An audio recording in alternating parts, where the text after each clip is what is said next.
Spacey Sims, and we are back with more Cinderella Phenomenon Evermore, and we're still in Chevalier's route. I was like, whose route are we? Anyway, and we were just about to get into Cinna's story. And I forget the voice that I gave him, because I didn't get to play in the last day or so, yeah. Anyway, once upon a time, in a kingdom far, far away, there were two crystals. One was the Crystallum Lucius, protected by the ruler of the fairies. The other was the Crystallum Tenebrarum, which was watched over by the high leader of the witches, i.e. Plumbobs, because we're all Sims. For a time, the fairies and witches lived in harmony with the humans of the kingdom. He stopped suddenly, cheeks flushed. "You're laughing at me!" "What? I am not!" Cinna just glares at me. "Maybe we could skip this part. We've heard it before." Cinna sighs. "Delora tells a story all the time and no one laughs at her." Delora does tell the story a lot, doesn't she?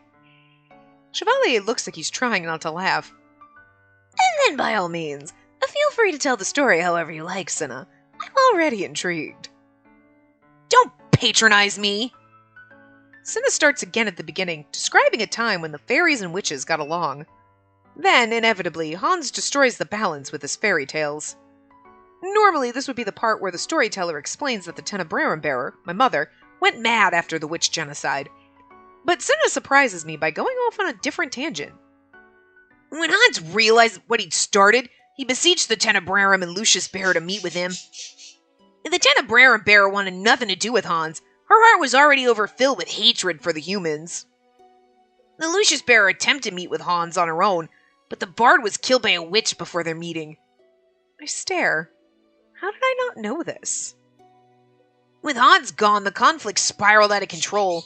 The Lucius bearer, He suddenly stops, his gaze forlorn.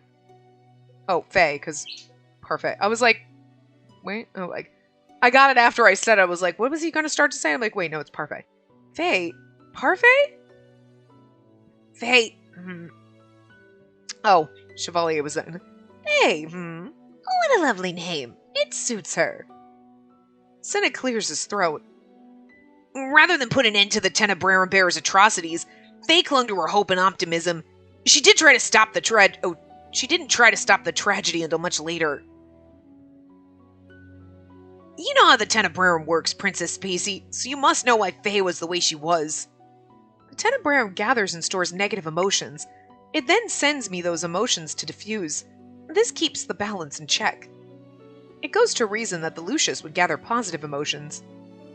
Well, that sucks. I feel like a goddamn lightning rod for fucking negative emotions, God. It used to irritate me that Parfait was always so positive. I thought it was a part of her personality, but... Really? What's this bitch's excuse? He's worse than us. What you doing? You're saying that Parfait was the way she was because she absorbed positive emotions from the Lucius? Yes and no. Faye was an optimist at heart. The Lucius just magnified those feelings. It blotted out other necessary emotions, like anxiety, caution, all the things contained within the Tenebrarum. Hold on, sorry. What? Fuck that. What are you doing, stupid thing? Goddamn phone. I'm trying to my phone's like beeping constantly, and it's like, oh my god, shut up. But it won't turn the volume. It can't turn the volume off while it's locked. And I was like, I couldn't get it unlocked. Sorry. It's just like, it's not the same, because it's a new phone, so it's not the same ringtone as my other ones, but it's like beep, beep, bing, bing, bing. Alright, I'm gonna need you to shut up. That's annoying. When I'm trying to record and focus on this, and then that's all I can hear, so I just need to turn it off. Sorry. My cousin lost herself to hope and refused to see reality. It wasn't until the Tenebrarum bearer killed the king and started wreaking havoc that Faye finally took a stand. Even then, she only took action when another witch came to her with a plan to defeat Hildur? I don't know, I remember. Well, anyway. That would be Waltz. He's told me the story of his apprenticeship before. Cinna pops a lily-shaped biscuit into his mouth and looks at us both expectantly. So, do you see? You said before you didn't want to make the same mistakes as Lady Parfait. Which means you've been closing yourself off to the Lucius because you don't want it to impact your judgment. You make it sound like I'm not doing my job.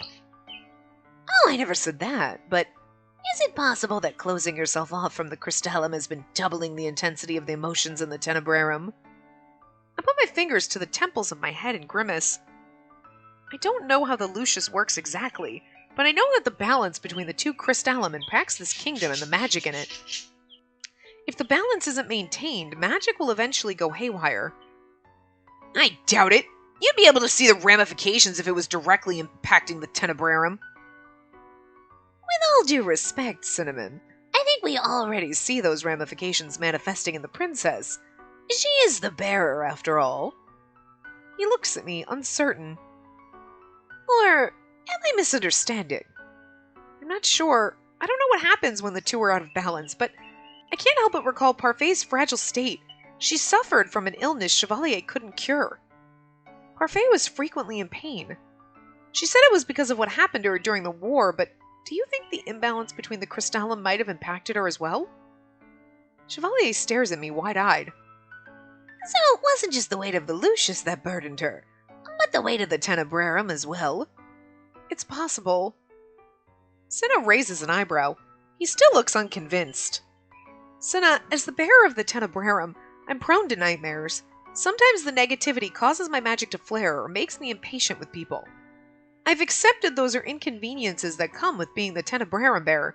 Could you imagine, though, if, like, being the bearer of Lucius means I have really amazing dreams and every once in a while I'm like, oh my god, I'm just so happy and I want to hug people. I just feel like that would be a burden. It would be okay. You know? Like when everything, like, it's a fucking shitstorm and you're like, it's okay! It's not, this is fine. You're that dog sitting in the flames. This is fine. I mean, at times it'd be bad, but there are times you're like, you know what? I just want to, like, I don't know. Sometimes you mentally snap and you're like, everything is fine. Sometimes I just want to feel that way. I don't know. Instead of crying in a corner like, everything is awful. Like, I don't know. I like puppies. It's because Cinna is such a fucking cynical little bastard. He don't want to be happy. He's like, if I'm happy sometimes, people will think I'm just a little kid. It's okay when you're an adult, but I want to seem more mature than that. Accepting the emotions that come with the Lucius are part of your responsibility. Like, it's the worst person to have this. They don't want to be happy sometimes. It's not the same thing, princess. We agree with him? No, it isn't. Oh, that's true. It's not the same thing. You get to be happy and I have to be fucking miserable. Cinna looks like he's about to argue, but then he pauses, realizing I've agreed with him. I'm sure the Lucius is different. I've no doubt you know its inner workings better than I do. But in order to maintain balance, Cinna, you can't close yourself off from it. How would you know how the balance works? Did Faye explain it to you? She did not. I don't have Parfait or Mother to help me figure this out. Even Delora and Waltz, for all their help, can only tell me what they know in theory. Cinnamon! What do you want, old man? I feel so bad. I feel Chevalier so deep. What do you want, old man? Ah! I want you to be open-minded and listen. Like, we're like, what, 17, 18? He's like, what, 22? Old. Ah! He's 26! He's so fucking old, he might as well be dead. The amount of fucking 26-year-olds I see on, like, Twitter or anywhere, like, oh my god, I'm so old. It gets worse. Trust me, it gets worse. You have your midlife crisis when you're I want to be 30, and then you hit 40. Every year gets worse. You get closer to death. Trust me, 26 is not that bad. You're just babies. You're still babies. God, I wish I were 26 again. I feel like that's a good, because you're like, I'm not quite like, your late 20s are probably like the best. Early 30s is okay too. You know what I mean? Like, that's the good, because you're like, yeah, I'm like an adult, but I'm not like old yet. And then one day you wake up and you're like, fuck, I'm just old now. I'm old. No. And then when people are like, you're old, I know. Can't deny it anymore. Anyway. I'm having a crisis, okay? I've been having it for years. It's never gonna go away. It's just gonna get worse. How are you ever supposed to come to a consensus if you don't hear Princess Spacey out? Cinna snorts. I don't take orders from you. Somebody needs to backhand this little prick. I love what a fucking annoying brat he is. It's great. He's irritating as shit and I want to backhand him, but I like him for that. Chevalier looks stoically at Cinna, who glares back at him. Chevalier doesn't so much as blink. In the end, Cinna turns away with a grumble. Fine. You don't need to tell me twice. I think we've told you like 8 times by now. Splendid. Please go on, Spacey. As always, Chevalier is able to change the tide of the conversation without even raising his voice, because he's old, and old people know things. I come at my argument from a different angle. Rather than insisting, I ask Cinna to rethink his methods. Chevalier is quick to back me up, but he does so in a way that makes it seem as if he's seeing both sides of the argument. He probably is. By the time we're done talking, Cinna looks defeated. I feel like if the roles were reversed, he'd still be saying the same thing to us that he's saying to Cinna. Like, you need to, figure out a better balance. You're not doing this right. Fine. I'll do what you ask, princess, but only on the condition that you let me do it my way. Tidy Lord, you're much too cynical for your age. If you keep this up, you'll have permanent wrinkles on your face before the year is up. You should smile more often. And you need to learn how to face reality, old man. Look, just because he's in the deluded state of being old. I'm not old, I'm still hip with the young'uns. Look, we all get that. Chevalier just laughs. Life is about balance, as they say, and I already have a very dedicated princess here to help me master it. He smiles at me fondly. I love him. I love Karma, but I love Chevalier too. I like them both. Years ago, when I first met Chevalier, he taught me the value of trust. I, in turn, lectured him on self-gratitude. I'd like to think we've both been good teachers to each other, even if Chevalier does still give a lot more than he receives. Cinna sighs. I'm not in the mood for your philosophizing, thank you very much. But I suppose you are in the mood for a cinnamon roll. Oh, the Lucius Bearer embarrassed. Is the Lucius Bearer embarrassed? One more word and I'll shatter your glasses. Which would just be bad because they belong to this establishment. Chevalier is completely unscathed by the threat. He's smirking when he orders the cinnamon roll for Cinna. Relief washes over me as the date carries on. For the first time in a long while, things seem to be looking up. Well, about to go south because we're only in chapter 3, so... We were like, here's... And then a little... And then they were... And then bounce back up. I mean, you know. The days pass in quick succession over the next weeks. Remarkably, I'm able to fall asleep and stay asleep. I don't know what or if Cinna has done anything to the Lucius, but I'm relieved for the change regardless. I just want to see him now that he's been, whatever, You know, be like, oh my god, yeah, I love cinnamon rolls, and be like happy and cutesy, and you're like, the fuck? Wow. It's been 4 days now since our talk at the cafe, and I have some time on my hands after a meeting with Father and the counselors. Chevalier, who already knows about this, will be by in a few hours. Last I heard from him, he was busy setting up his new clinic space in the palace. His absence works to my advantage. I have some time on my hands to do something nice for him without him knowing. In the end, I decided to go with my first idea, the scarf. Chevalier has been in need of a scarf for a while. He's not the same without one. But the question remains, what kind of scarf do I get him? We make him a scarf, which is so cute. We don't make him a stuff, do we make him a scarf? It's been a long time since I sewed anything. When I was lonely, I used to sew puppet companions for myself, but I've never made clothing. Oh my god, that kind of explains why I make sock monsters. They're puppet companions for myself. Oh, I'm a sad, sad person. I can still remember the scarf Bria made for Chevalier. Is there any way I can make one that looks even half as nice? It'll be even better because he loves you, and he's over her. Bria made a living as a seamstress, but me... I shake my head to clear it. I will make him a nice scarf. A maid passing through the hallway pauses to look at me. It occurs to me belatedly that I spoke aloud. If I must say the words for them to be true, then so be it. Though it's been years since I sewed anything for pleasure, I'm easily able to locate my supplies. I set everything out on the table and start working. The longer I work, the easier it becomes to focus. Eventually, I completely lose track of time. I'm assuming this is Chevalier popping in? Ah! And what is my lovely Spacey doing? Yeah, the minute I catch the glint of Chevalier's glasses, I grab the material off the desk and sit on it with a needle right in my butt. Oh, keeping secrets, are we? I have no idea what you're talking about. There's a needle in my butt. Are you hiding another romance book? Yes. I will never forget the day Chevalier found me in here reading one of the romance books Emmeline lent me. Or rather, he will never let me forget it. I love him for that, though.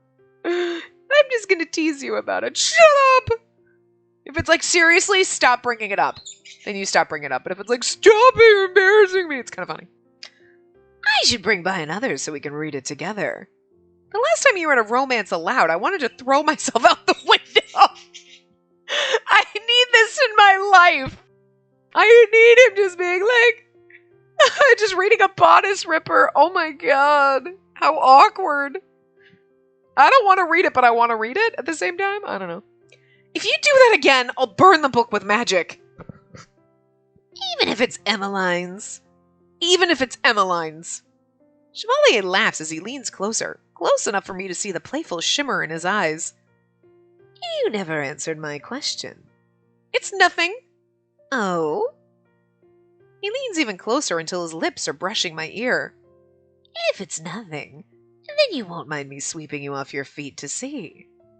I grip the chair when Chevalier sets a hand on my back. I will not let the surprise be spoiled.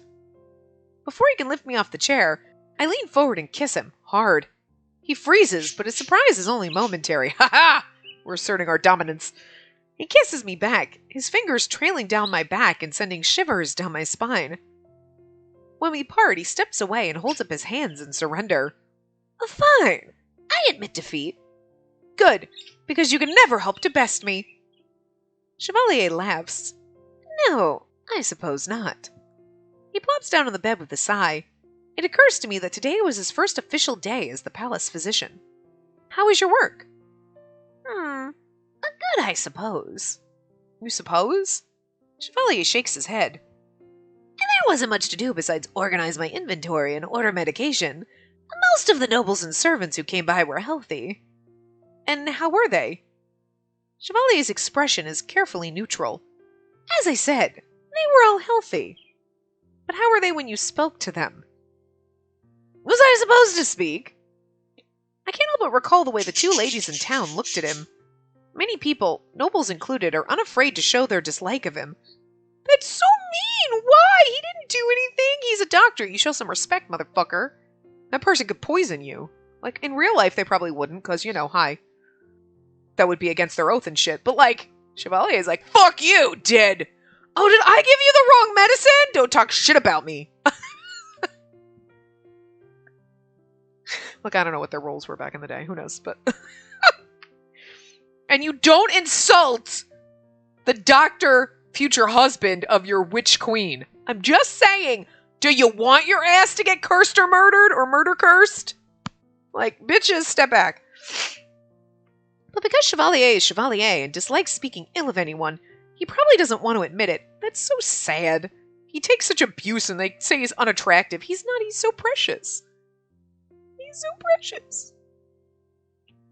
I really do wish he'd talk to me. We're supposed to hold off. I trust Chevalier. I have faith that if things get too difficult, he will talk to me. You know I'll always be here to listen to your concerns. Just as there are things I'd rather do alone, there are things he, too, must want to figure out on his own. Being able to support him in that endeavor is enough. Thank you, Spacey. As always, you're the brightest, most glorious ray of sunshine in my life. And the best listener. That is high praise coming from the actual best listener. He responds to the compliment with a soft kiss to my forehead. I'll never tire of your compliments, my sweet princess. He pauses, suddenly looking thoughtful. Do you mind if I ask you a question? Of course not.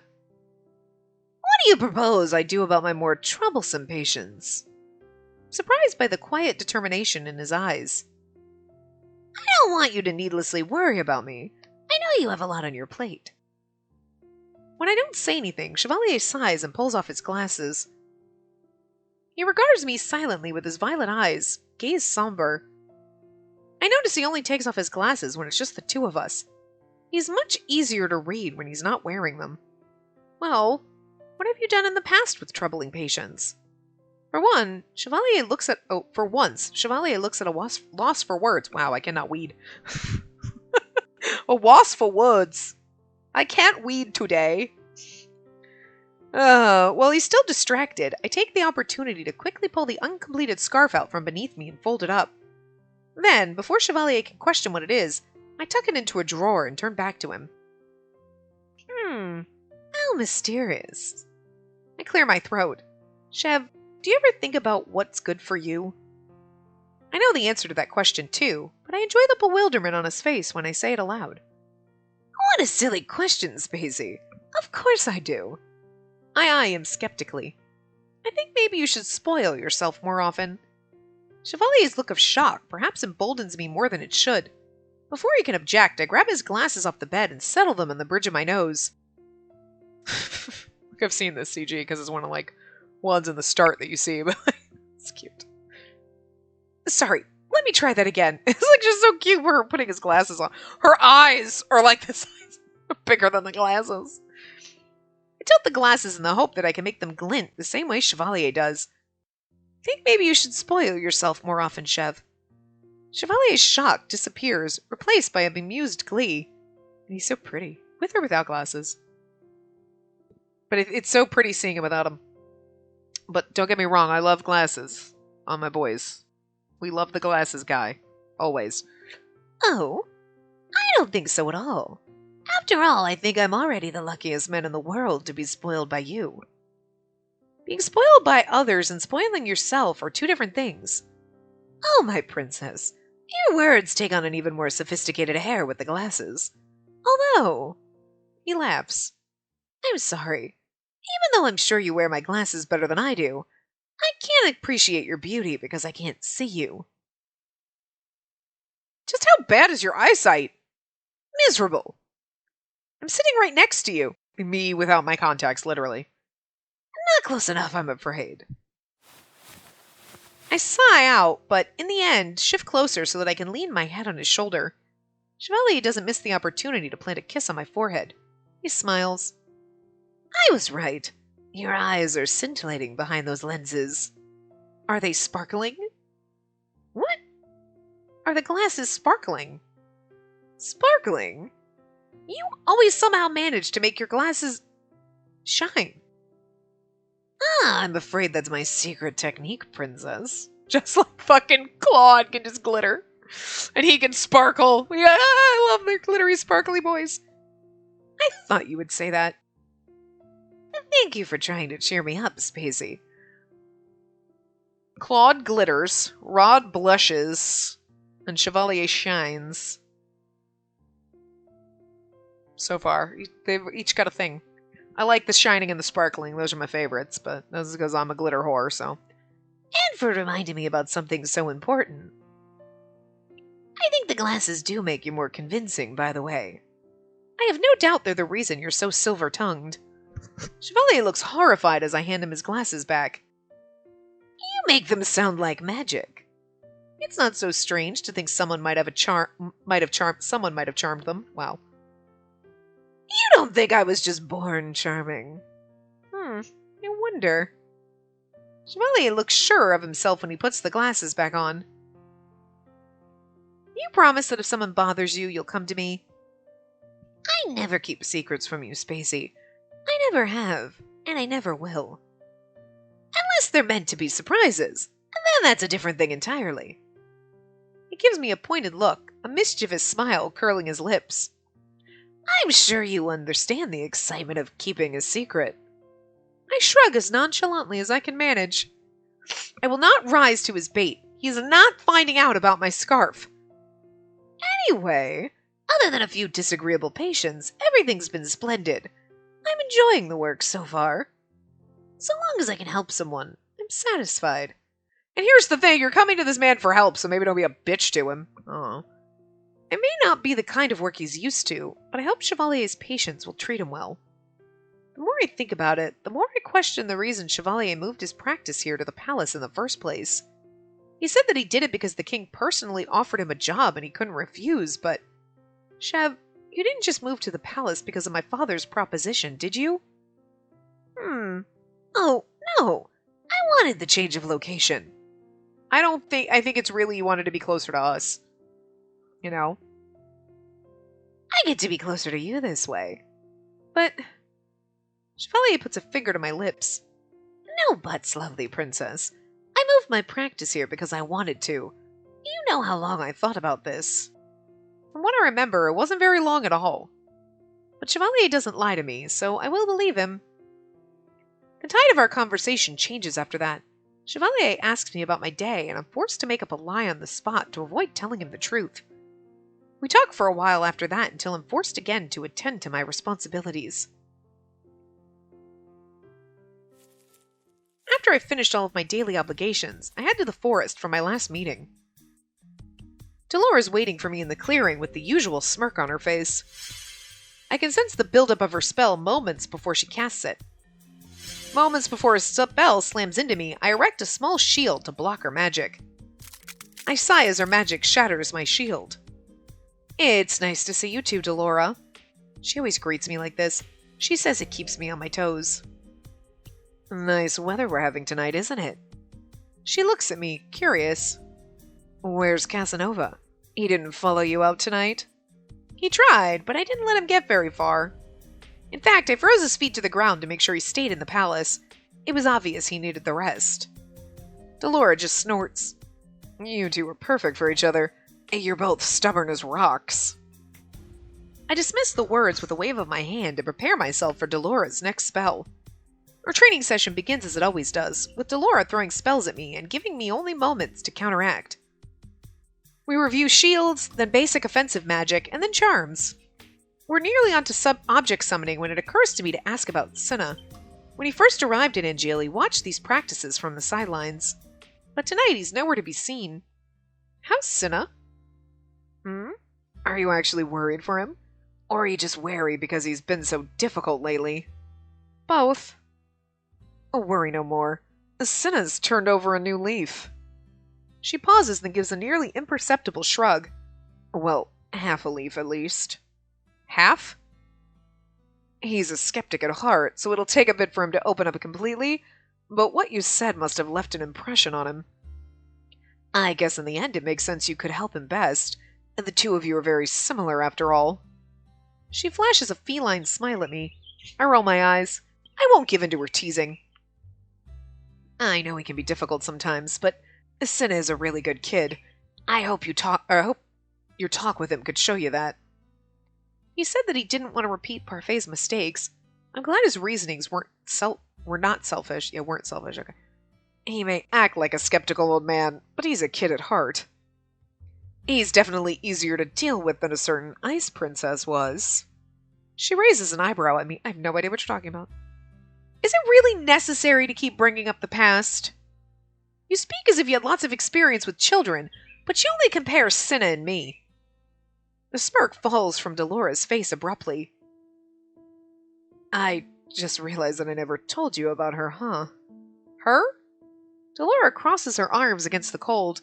I'm taken aback by how small she suddenly looks beneath the shadow of the canopies. So in certain paths we learned about her daughter, and other ones we didn't. Lorea, my little girl. You have a daughter? Had. I lost her during the war. Wow, you should go try to find her. Just kidding. That was so bad. This whole Look, I'm trying to lighten the mood because it's sad, okay? I'm sorry. Whatever words I had been about to say lodge in my throat. When I look at Delora again, she's frowning up at the starry sky. See, this is like heavy. We don't want sad moments. We need to be happy. Times like this, when it's impossible to change what's happened in the past, there's only one thing I can say. I'm sorry. Delora shakes her head. It wasn't your fault. You don't need to apologize. For a long time, the two of us stand there looking at the stars, and then hesitantly, I break the silence. What was she like? Delora smiles wistfully.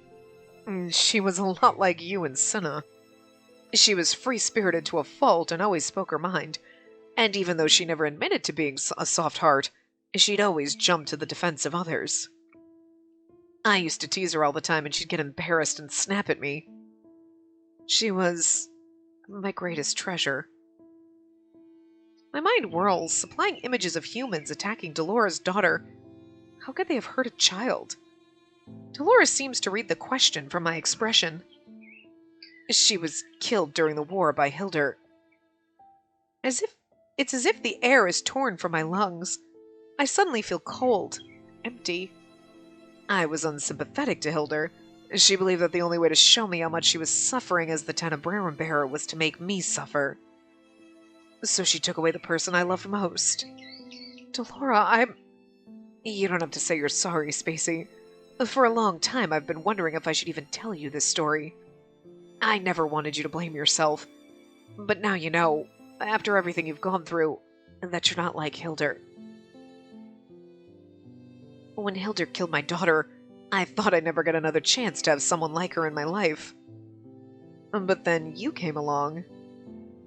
Her smile mellows. I think, if Lorea had grown up, she would have been a lot like you, Spacey. And now I have the honor of watching over a taciturn fairy, too. Taciturn fairy, whoops. Lucky me, being able to watch over both the Tenebrarum and Lucius Bearer. She steps close enough to set a hand on my shoulder. I know you said that in your nightmares your mother told you weren't good enough, but I know that's not true. I get to witness your magical strength every time we practice, and I know firsthand how dedicated you are. I can't help but smile. Even though my heart is heavy with so many revelations, Delora's words make the burden easier to bear. I have Chevalier and everyone at the Marchen to thank for that. Delora grins at me. Well, of course, but you remember what Parfait used to say? Goodness is innate in everyone. She taps my chest. So really, you had it in you all along. She draws her hand away with a grin. So, do you feel better now? I should be asking you that. Delora shakes her head. What's in the past is in the past. Honoring Lorea's memory is all I can do for her now. Honoring her memory? I hope Cinna and I are able to do that for Parfait and Mother. Delora backs away. No more getting sidetracked. Show me what you've got, princess. The lesson continues into the night. It's obvious, however, that Delora and I have our minds on different things. I have no doubt she's thinking about Lorea. And me, I need to do my best to honor my own mother, and to keep those I love from suffering. And that includes Chevalier.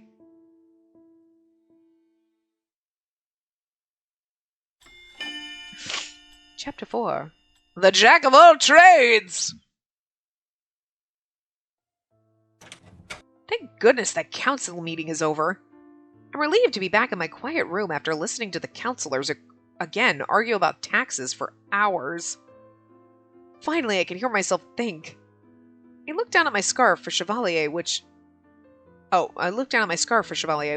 after about a week's worth of work, is almost done. I should be able to finish it today. I seat myself at my desk and begin working. My mind wanders in the silence, my thoughts turning toward Chevalier. Though a week's passed since he started seeing patients, I can tell he's stressed. One night, when he again fell asleep on my desk, I heard him mumbling in his sleep. I could tell he was having an old nightmare, one in which he kills a witch with a serpent smile and loses one of his dearest friends. I know it's the same dream because he always whispers the same words. I'm sorry I couldn't save you, Lady Parfait. I become so lost in thought I prick my finger. The pain brings me back to reality. I need to focus. I turn my attention back to the scarf, but the minute I resume sewing, a knock sounds on my door. I don't know who's saying, Princess Spacey? You may come in. It's Fritz! He's not dead in this route! Surprise! Anyway. I don't know the voice that we gave Fritz, and I don't know what voice we're gonna get. We're gonna have to give him the deep voice, because Walt is, like, kind of a normal deep voice, and then, like, I don't know. Look, I don't have a lot of voices, and for some reason, again, the characters sometimes this is the voice they should have, but sometimes there's, like, they have this same, They just give me the same vibe, so I don't know. Anyway. Fitzgerald Aiden Leverton slips into my room. Okay, when this game loads, I've never really watched the opening credit thing. And I did, and I was like, Karma's got the longest fucking name in history. He's got like 8 names. It's fucking amazing. I wish they had actually given it to you in the game, because I don't know if they did it in the first one, but I was like, what is happening? It's so funny. Slips into my room with a pleasant smile affixed to his face. I mean, he was dead in Rod's, and he was dead in Karma's and missing in Rod's, so it's like... Fritz! 2 years ago, I thought he disappeared forever, destroyed by a villainous witch. But it turns out he managed to escape the kingdom during that turbulent time. His memories are fragmented, because he has a split personality, but we've been able to piece together that Mithros cursed him, and that the man named Varg was actually Fritz's cursed form. Father was wary and removed Fritz from his post as my personal guard, but I at least was able to save his job as a knight. Good morning, Princess. He bows. Good morning, Fritz. He eyes the fabric on my desk. I had no idea you made scarves, Princess. I don't usually. I kind of forget I forget everyone's. Like, well, obviously, well, we know Karma's was Beauty and the Beast. I figured out Rod's was Little Mermaid, like, way late. I know Chevalier's was Rumpelstiltskin because he was Rumpel. Walt's was Peter Pan because he was in a child, but I don't remember what Fritz's was. Like, man! I don't usually... Wait, what did you just say? And then I didn't know you made scarves. I laugh before I can help it. Fritz looks at me startled. He thinks it looks like a scarf. Perhaps I'm not as terrible as I thought. Princess? It's nothing, Fritz. Thank you.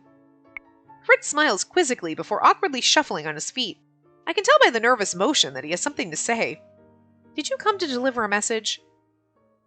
Actually, yes. I came by to let you know the border scouts saw a Brigantian carriage approaching this morning. Prince Claude and Prince Lance were in it. They'll arrive at the palace this afternoon. Oh, god damn it. Now I gotta do Claude's voice again next. I was really just, can we not put all the characters and all the, I mean, it's nice because they're all in the routes, but it's hard for me because I don't have that. I'm bad with the voice. Look, okay? It makes it obvious that I'm terrible. He's so cute like this. His Majesty tells me their visit is, quite spontaneous. How very like Claude to show up unexpectedly and dramatically. Ever since Angeal and Brigantia formed a dedicated alliance, Claude and his brother have been visiting more often, and usually without prior notice. I've just received the news, so I'm on my way to help organize security. I appreciate you notifying me beforehand. Thank you, Fritz. Fritz ducks into a bow, then pauses. Oh, one more thing. I met Princess Emmeline in the hallway. She asked me to tell you to meet her in the dining hall. What for? Fritz shakes his head. I don't know. All I know is she and the Queen are waiting for you. Ophelia as well. It's rare for her to call on me. I'll go meet with them then. Thank you, Fritz. Fritz has just turned toward the door when it occurs to me to ask a question. One I've been meaning to ask for a long time. Fritz, have you been enjoying your job? It's not my fault Fritz was demoted, and yet I feel responsible that I couldn't save him from Mithros all those years ago. Fritz glances over his shoulder with a gentle smile. You don't have to worry, Princess. I mean, Dr. Jekyll, Mr. Hyde, but, like, that's not a fairy tale. Even if I can't personally serve you anymore, I get to keep protecting people, and protecting is what I do best. Despite his smile, there's a melancholy in Fritz's eyes that makes my heart ache. I hope he doesn't blame himself for what happened years ago. And take care, Princess. I sit in silence after he leaves, my mind foggy with memories of the past. I think about Chevalier and his nightmares, about the blood he must remember on his hands. I think about Fritz and the terrible witch who cursed him. I think about Mother, whom I was meant to revive. We feed off negativity and chaos. Love serves us no purpose. You'll see that in time. I remember the voice I gave her, but whatever. Mother, I wish we could have seen eye to eye. I.e., you not being a bitch, but I wish I could have saved you from yourself before you were lost to me forever. I rise to my feet. I was going to finish the scarf, but I have no time if I'm to attend to my family. For now, I stuff it in the drawer for safekeeping. I wonder what Emmeline and Ophelia want. I head for the dining hall. Servants are setting the table for tea when I enter. I'm taken aback when I see a plate of familiar lily-shaped biscuits on the surface. Oh, Spacey! Good afternoon, Spacey. Emmeline told me there was a new dessert in town named for you. I had a servant pick up a batch on an errand run. Have you tried them? They're delicious. If Chev were here, he'd be wiggling his eyebrows at me. Yes, Chevalier's already forced them on me. Ophelia laughs. You make it sound like a form of torture. Well, he did do all of it without me knowing. Ophelia and Emmeline share a look, then burst into laughter. Once, the sound would have infuriated me. Now I recognize the banter for what it is, an attempt to get closer to me. I used to shun such attempts. Now I'm grateful for them. Ophelia has always been very supportive of my relationship with Chevalier. Perhaps it's because she, too, was once a commoner. So, what did you call me here for? Is this about the Brigantian princes? I raise an eyebrow at Emmeline. Did you know they were visiting? Emmeline laughs. I've known for a long time. I sent Prince Lance an invitation to the Spring Festival weeks ago. The Angel Spring Festival is an annual event.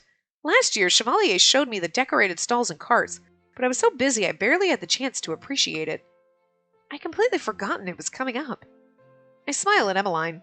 How bold of you to invite a prince to a festival. I just thought Lance might like to see some of our celebrations firsthand. He's always telling me about Brigantian festivities. So this whole visit was actually orchestrated by you. Does Rod know? I'm sure he realizes at this point. I don't think Rod could ever remain angry at you for long, Emmeline. We haven't seen him yet. I hope not. The worry on Emmeline's face is thankfully quick to fade. Anyway, you didn't come here to listen to me babble. Oh? Then why am I here? Ophelia gestures to a chair at the table. I seat myself beside Emmeline. I hear you've been quite busy with meetings lately. We rarely see you. You're always in meetings or training with magic. Those are my responsibilities as the crown princess and... As the Tenebrarum bearer, yes. But while those duties are important, you also have a duty to take care of yourself. You need to relax. Chevalier says the same thing. He took me to a cafe. Doesn't that count as a break? Oh? I thought you were forced into that. It wasn't the most unpleasant thing. I'm glad to hear it. And I hope you'll be glad to hear that Chevalier and I have come up with a way for you to do your duty as crown princess while also taking a break. I have a bad feeling about this. Emmeline claps her hands together. You and I are going to be in charge of the town festivities this year. What? Emmeline grasped my hands. This is something that original game Spacey would be like, fuck all of you, no! And now she's like, wait, what? I mean, okay, but what? Spacey, it's gonna be great! I've already ordered some decorations from Viorica's, and Anise is gonna help us brainstorm ideas. But... Oh, we should ask Sir Waltz if he'd perform a special magic show. But... Or, oh, you should perform, Spacey. No. Emmeline, dear, it looks like Spacey wants to say something. Yes? I don't know how to plan a festival, and my magic... Your magic is beautiful. I look up at the words, surprised. Chevalier said you'd be good at this, and he knows you best, doesn't he? Sometimes I wonder if he hates us a little. But be that as it may, we don't want to force you into anything, Spacey. As always, Chevalier goes out of his way to lift my spirits when he's the one that needs to take a break. But maybe... I'll do it, but only if Chevalier is given time off. And do you think he'll take it even if it's offered? If I need to, I'll call this a date and force him to come with me. Both Ophelia and Emmeline stare at me. What? Nothing. It's just good to see you two looking out for each other. Emmeline smiles brightly. I can't wait to look out for Lance like that. What? Nothing! I didn't say anything! I'm not in love with him! Just kidding. You're done with your meeting, right? In that case, would you like to accompany me to the Marchen? I'd like to talk to Sir Waltz about the magic show. What if the Brigantian princes arrive when you're out? Don't you want to be here to greet Lance? Wink, wink, nudge, nudge. Oh, You're right. Emmeline looks so downtrodden, I can't help but feel guilty for bringing it up. Perhaps it wouldn't hurt to take a break from all that sewing. I can still go to the tavern. I don't mind requesting his assistance on your behalf. Are you sure? It's no problem. You invited Lance. You should be here when he arrives. Plus, I know you want to oogle him. In that case, I'm going to start preparing for his arrival. Thank you, Spacey. She's going to go put on her best dress, hike up her boobs a little. Make sure they're adjusted right. How do I get the most cleavage in this dress? Emmeline walks away with a little bounce in her step, leaving Ophelia and I alone. Oh, to be young and in love. Foreseeing an uncomfortable turn in the conversation, I begin to excuse myself when Ophelia speaks. Spacey, may I ask you a question? Yes? Chevalier, how is he taking to the palace life? I know how difficult it is to incorporate yourself into a social sphere you weren't born into. Is there anything I can help you do? Anything I can do to help? We ask her about her past. He insists that things are going well, but I know he's stressed over his patients. They look down on him and he refuses to stand up for himself. What did you do when you first came to the palace? Ophelia's lips curl into a wistful smile. I felt very small when I arrived, and the nobles spread illicit rumors and mocked my etiquette. They told me I would never be good enough. I was one of those people. Ophelia seems to guess at my thoughts. She smiles and sets a hand on my shoulder. Your whole life had just been upturned when I came into your life. Your feelings toward me were understandable. In the beginning, your father stood up for me, but there was only so much he could do. In the end, if I wanted to be a part of this court, I had to learn its rules. So I learned how to be a queen. I took lessons and learned how to speak to the people who threw insults at my back. And then, one day, the insults stopped hurting. You and Emmeline and Rod, you've had to endure so much. And so have you. But we all have come out stronger for it, haven't we? I mean, that's true. I was born the princess, but everybody hated me. Legitimately because I was an asshole. But I was also trained to be an asshole by my mother. So if she had raised me in a kind, caring environment, I probably wouldn't have been an asshole. But you know what I'm saying? Yes, we have. But I learned. We got to learn, grow as a human being, realize that what we were taught was wrong and become a better person. But we still had to get past all the negative opinions and the, hate that everybody threw at us. And people are still a little but we're getting better. You know what I mean? I never thought I'd be having this conversation with Ophelia, yet here we are. Remember, Spacey, you can't fight Chevalier's battles for him, but you can be there to help him. Chevalier knew what he was getting himself into when he moved here. Did he? Love gives us the courage to fight intimidating battles. You know that just as well as I, don't you? You knew this would be a difficult relationship, yet you still pursued it. I've never cared about others' opinions of me, but have faith, Spacey. Chevalier is a doctor. He's no stranger to pressure. Ophelia's right. Chevalier's never doubted my ability to do anything. I need to trust him. Thank you for listening to me, Ophelia. Of course, you and Chevalier are always welcome to ask me for advice. Though, I'd also love for us to talk about more pleasant things over tea someday. She gestures toward the biscuits. And perhaps we can share the Princess Lily platter. I clear my throat. I'm going to the Marchen now. I hurriedly curtsy and exit the dining hall to Ophelia's soft laughter. She's like, I'm just going to eat all these biscuits myself. Why not? They're here. At the insistence of the guards, I take a carriage into town. Though it's still awkward, I try my best to smile and wave at people as I pass through. I don't get the same reception as Emmeline and Rod, but I don't mind. It takes time to rebuild trust, and I'm happy with how far I've progressed. I'm in good spirits when we reach the Marchen. I expect the tavern to be busy at this time of day, but I'm ill-prepared for how packed it is when I enter. What in the world is happening? Look, it's the princess! Two women push through the crowd to speak to me. Have you come to watch the performance? Performance? In the magic show. Is Waltz performing? Oh no, the Lucius bearer is. I nearly choke on my own breath. What? You must know him, Princess Spacey. What's he like? He sounds so mysterious. And handsome. They'll be very disappointed when they find out Cinna's just a grumpy child. After sating the woman's curiosity with a vague, but apparently intriguing description, I push my way toward the crowd, toward the bar, where I've spotted Delora. He's interesting and adorable. Princess Spacey, how nice of you to join us. What's going on?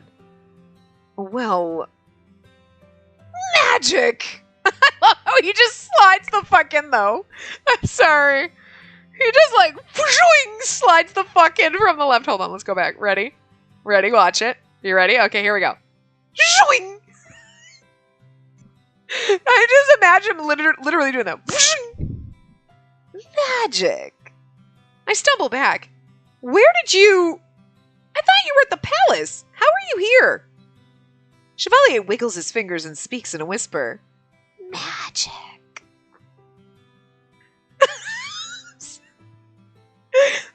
Magic! And you're like, whisper. Magic. I just picture him doing it. It's just the cutest fucking thing. Anyway. You wish you could do magic, Casanova? Delora sighs.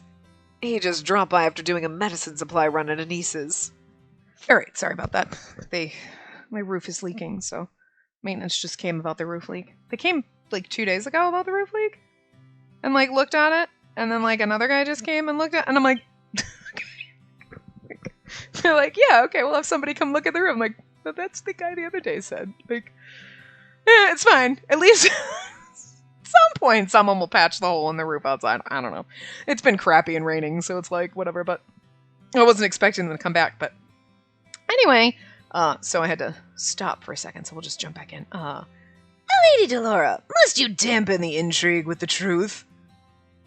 I figured that for once, the princess would want a straight answer. Anyway, you got here just in time. For what?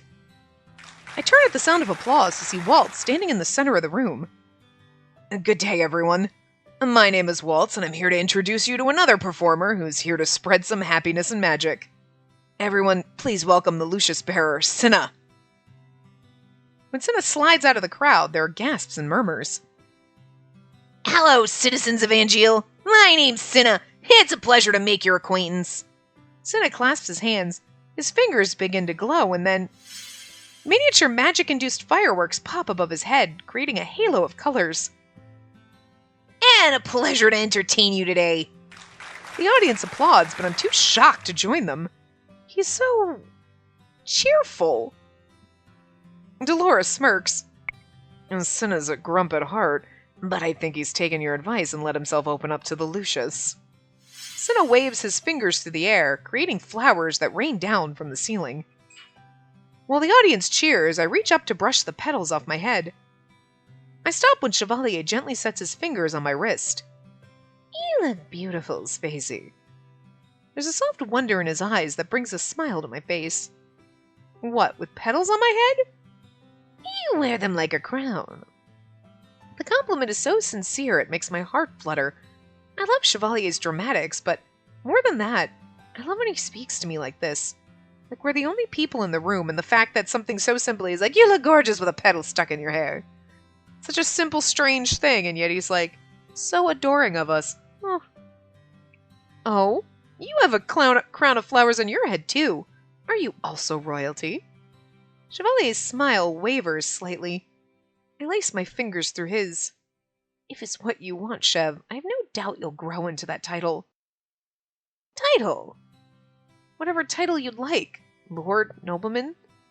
I bite my lip before I can say the word king. I spoke with Ophelia today. The story about how she became queen is inspiring. Chevalier's eyes are twinkling. I wish I could have been there to hear it.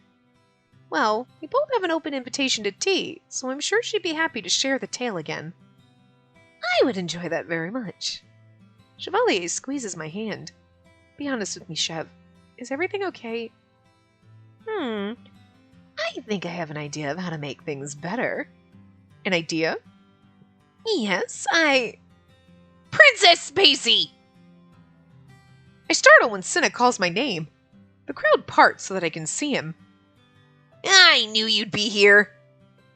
Care to show the audience what the Tenenbaum Bear can do? Or are you afraid I'll upstage you? I bristle at the taunt. Everyone in the tavern is looking at me expectantly. Oh, that sounds like a challenge. I slide my fingers out of Chevalier's and turn to Cinna. I can outperform you any day. Talk is cheap. Show us what you can do.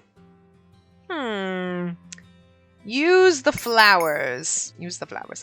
Perhaps if I put my mind to it, I could do something grand. But I'm distracted by the petals on Chevalier's head. Chevalier always talks about how regal I look. Perhaps a reversal is in order. I'll need an assistant for my trick.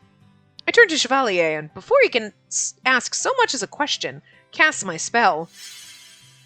The petals in the room abruptly stop falling and fly toward Chevalier, brushing past his shoulders to form a cape. The petals on his head form into a slanted crown. I wish that was a CG. I just want to see him with a petal cape and crown. It is, I think, appropriately dramatic. The audience begins to laugh. It's not mocking laughter. It's jubilant. Chevalier looks at me, and the smile he flashes is so bright, it warms my entire body. He clears his throat. Well then, no, I was right. Never mind. Well then, now that I have a cape and a crown, I feel it appropriate to give myself a dramatic name. I hereby dub myself the Flower King. He reaches up to straighten his crown, and in doing so, nearly knocks it off his head. The motion prompts a fresh round of laughter from the audience. The nobles might have yet to warm up to Chev, but the townsfolk adore him. Now then, as the Flower King, I believe I have the power to decide the winner of this contest. No? What? Cinna steps forward, eyes narrowed. Oh man, you better! The winner is Princess Spacey, the most talented and beautiful witch in all the land. The audience claps, and I can't stop myself from laughing when Chevalier winks at me. Wait! I think it's clear who the victor is. The tavern door bursts open. A familiar man strides into the room, a mischievous smile on his lips. Oh? What's this? Claude's eyes land on Chevalier. He raises an eyebrow. My two boyfriends. Cinna, get the fuck out of the way. You're in the man sandwich. Pushes him out of the way. This is where I want to be! Oops, sorry. My mouth slipped. Do I want to know what's happening here? You're now in the court of the Flower King. I had to, try to change the voices a little. How rude of you to interrupt the proceedings of the day unannounced. No, I don't think I do. I thought the festival was still a week off. Have I missed some of the pre-celebrations? Another man steps out from behind Claude, his younger brother, Lance. Hello, people of Angeal. He smiles, a dazzling smile that makes him sparkle. We're, sorry to interrupt. The apology is swallowed by the audience's screams as they surge towards the door, yelling Lance's name. It's like he's a boy band, God. Claude sighs disgruntledly out of the crowd surrounding his brother and makes his way over to us. Why don't they love Claude? It seems like you weren't the only one who was upstaged, Cinna. I was not upstaged! Both of them. The two speak at the same time. Cinna turns away, cheeks flushed, while Claude runs a hand through his hair and sighs. It's a curse to have such a magnanimous brother. But at least you have us as friends. I have to try to change the voices to make them slightly different. That's not working, is it? They probably sound exactly the same. I'm sorry. Claude shrugs discontentedly at that. What are you doing here? My family's expecting you at the palace. I figured I may as well drop by and offer my greetings to the Marchen crowd. He glances at Cinna. Hello, kid. Call me that again and I'll bury you in flowers. Cinna grumbles something beneath his breath before stomping away. Prickly as always. He's just grumpy because you interrupted his magic show. Claude turns to Delora. Lady Delora, how lovely it is to see you again. It's only been a couple of months. You haven't been gone long enough for me to miss you. But you would have missed me if I'd been away longer. Delora snorts, now Claude sparkling. Yay! I love it when he sparkles. Doubtful. How rude! I am overall offended by this reception. He shoots a disgruntled look at his brother, who's smiling awkwardly at adoring fans. Chevalier grins. Weren't you avoiding besotted girls years ago? I'd have thought you wouldn't envy your brother his position. Are you two so close you're finishing each other's thoughts now? He sighs. How is it that the man with a name that sounds like a fancy cake has found love before I have? Perhaps it's because he's sincere. No, I love you, Claude. I do. I love you so much. It's okay. I love you both. Princess, you wound me. Well, it's good to see this place so lively again. Hello again, Prince. Greetings, Mr. Magician. I'm surprised it wasn't you performing today. Cinna wanted to give it a try, which, speaking of, Waltz turns to me. Thank you for playing along, Princess. It was my pleasure. Once we've all finished exchanging pleasantries, I turn the conversation to Emmeline's proposal, suggesting to Waltz that he, and Cinna if he's up to it, perform during the festival. Unsurprisingly, Waltz agrees. He loves fucking magic shows. You know it's always my pleasure to perform for the crowd, Princess. Cinna would never admit to it, but I'm sure he'd love the opportunity to show off, too. Delora raises an eyebrow. What about you, Princess? What about me? If Cinna's on stage, maybe you should perform with him. Ah!